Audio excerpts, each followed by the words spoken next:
Oke teman-teman semua, saatnya kita belajar uji normalitas menggunakan SPSS. Untuk itu, sebelum kita masuk pada langkah-langkah pengujiannya, maka kita juga harus perlu tahu uji normalitas itu sebenarnya apa. Nah, uji normalitas adalah uji statistik yang digunakan untuk mengetahui apakah data yang kita amati itu berdistribusi normal atau tidak. Data dikatakan berdistribusi normal apabila nilai signifikasinya itu lebih dari 0,05 atau 0,01 nilai signi 2 Taylor-nya. Kemudian data dikatakan tidak berdistribusi normal apabila nilai signifikasinya itu berada pada atau di bawah dari 0,05. Jadi data dapat kita katakan tidak berdistribusi normal. Nah, saat ini kita sudah memiliki atau sudah punya data dari hasil ujian ulangan, UTS, dan UAS dari anak-anak SMA. Jadi ini adalah data yang kita uji di SPSS. Nah, sebelum kita masuk pada pengujiannya, maka kita juga harus mengubah variabel view-nya. Yang diubah di variabel view-nya itu adalah namanya, labelnya, sama mearsing-nya. Jadi namanya itu kita tukar jadi X1, X2, X3. Kemudian label dari X1-nya itu adalah ulangan, label dari X2-nya itu adalah UTS, dan label dari X3-nya itu adalah UAS. Kemudian measelnya itu kita ubah menjadi scale. Jadi X1 scale, S2 scale, dan X3 scale. Jadi itu aja yang bisa kita ubah untuk variabel v-nya, dan untuk langkah selanjutnya dalam pengujian uji normalitas ini akan diteruskan oleh teman. Baik, saya akan melanjutkannya. Setelah dicari variabel view, maka kita ke data view. Nah, di sana ada beberapa data-data yang telah kami cari sebelumnya. Ada data X1, data X2, dan data X3.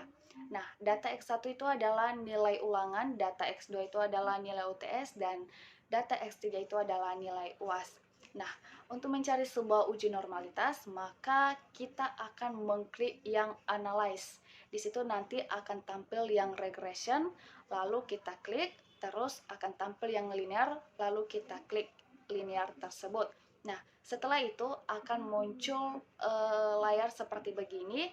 Di situ ada ulangan ataupun X1, UTS ataupun X2, dan UAS ataupun X3.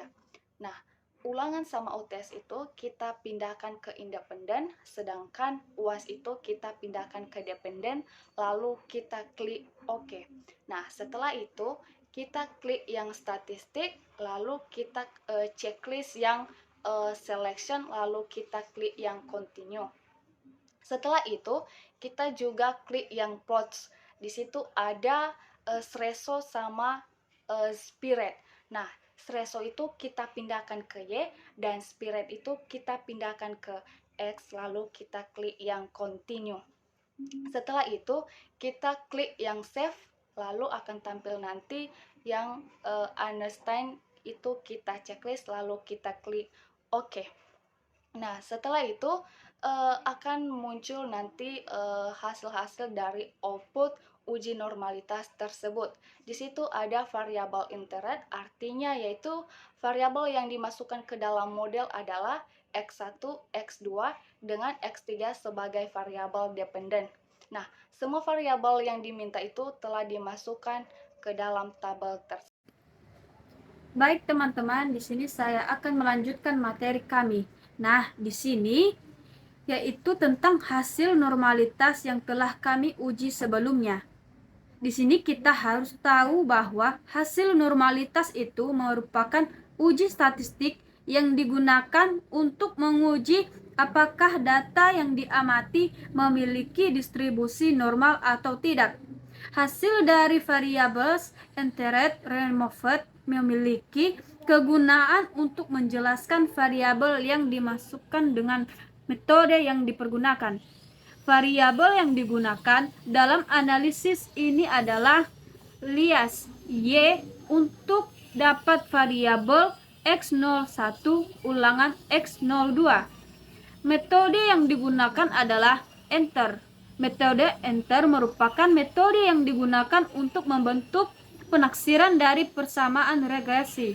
Jadi, nanti peneliti yang menentukan sendiri variabel yang akan diambil sesuai dengan hasil dari signifikansi data yang telah diuji.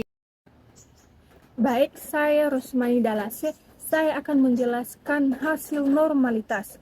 Nah, dalam analisis normalitas ini terdapat dua variabel yang dimasukkan ke dalam model, yaitu UTS atau ujian tengah semester dan nilai ulangan. Nah, tidak ada variabel yang dihapus dalam model tersebut.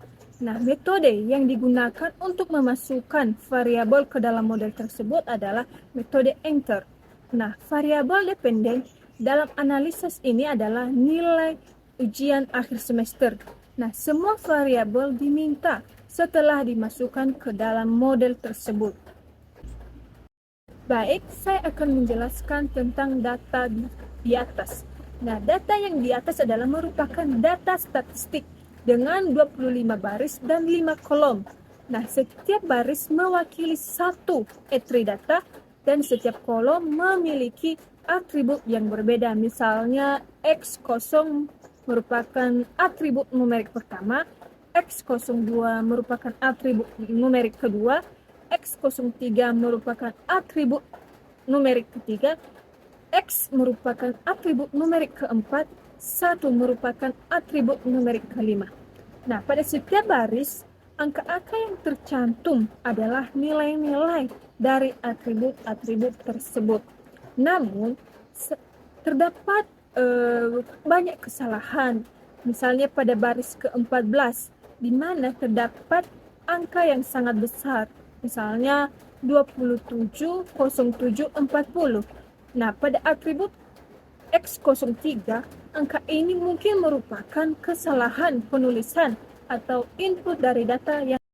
Baik, saya akan melanjutkan slide yang ke-9, yaitu pada tabel koefisien. Yang dimana pada tabel tersebut dilakukan uji multikolinearitas. Mengapa dilakukan uji tersebut? Karena bertujuan untuk menguji dan mengetahui apakah dalam suatu model regresi ditemukan adanya korelasi yang tinggi atau sempurna antar variabel independen. Biasanya pengujian ini dapat diketahui dengan menggunakan nilai toleransi dan nilai VIF atau variance inflation factor. Jadi, untuk menentukan apakah adanya korelasi tinggi atau sempurna antara variabel independen, yaitu dapat diketahui jika FIV di bawah atau kurang dari 10, maka tidak terjadi multikolinearitas, dan begitu juga nilai toleransinya. Jika nilai toleransi di atas 0,1, maka tidak terjadi multikolinearitas. Baik, perkenalkan, nama saya Silvia Manzega. Kali ini saya akan melanjutkan tentang pembahasan pada tabel residual statistik, di mana residual statistik ini bertujuan untuk melihat atau mengamati selisih antara data dengan nilai yang diprediksi. Contohnya seperti nilai minimum, maksimum, min atau rata-rata, standar deviasi, dan banyaknya data. Dan untuk hasilnya kita bisa melihat pada submenu-submenu yang telah tertera di dalam tabel, seperti prediksi value atau nilai prediksi. Jadi pada minimumnya terdapat 78,15 sekian, maksimumnya terdapat 87,2012, minnya atau rata-rata 82, sekian, standar deviasi 2, sekian, dan N banyaknya data keseluruhan itu berjumlah 30. Perkenalkan, nama saya Lente Mansetelase. Saya akan menjelaskan tentang grafik. Maksud dari gambar histogram yaitu suatu grafik histogram dikatakan normal jika distribusi data membentuk lonceng tidak condong ke kiri dan tidak condong ke kanan, dan grafik histogram ini dinyatakan normal.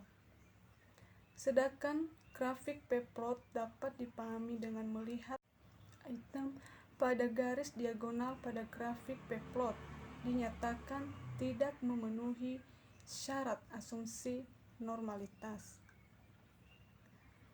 Apabila item menyebar jauh di garis diagonal dan tidak mengikuti arah garis diagonal, dengan demikian model regresi berdiskusi normal atau memenuhi syarat asumsi normalitas.